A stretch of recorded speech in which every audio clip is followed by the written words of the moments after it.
لارتكاب الشعب العمد كجريمة ضد الإنسانية وفق المادة 12 أولا أليف بدلالة المادة 12 أولا ثالثا رابعا من قانون المحكمة الجنائية العراقية رقم 10 لسنة 2005،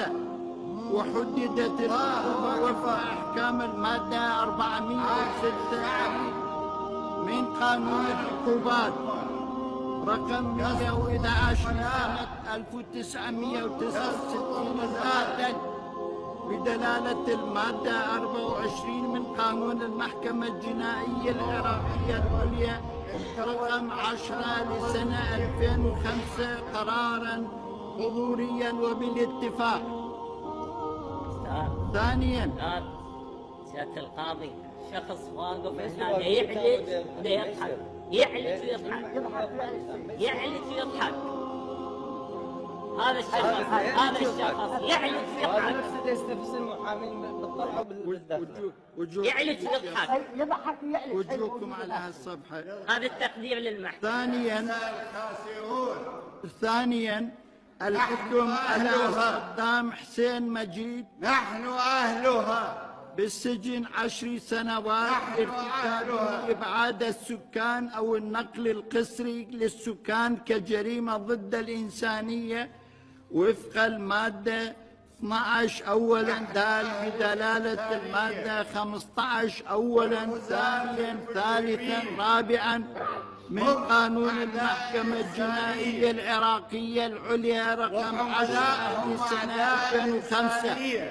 وحددت العقوبة استنادا لأحكام المادة 421 باب من قانون العقوبات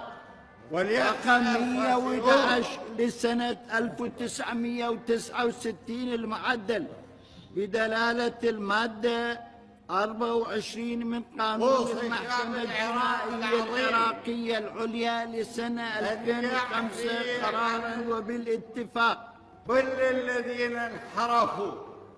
ثالثا الحكم على المدان صدام حسين المجيد بالسجن 10 سنوات لارتكابه التعذيب كجريمة ضد الإنسانية وفقا لأحكام المادة 12 أولا واو بدلالة المادة 15 أولا ثانيا ثالثا رابعا من قانون المحكمة الجنائية العراقية العليا رقم 10 لسنة 2005، وحددت العقوبة استنادا لأحكام المادة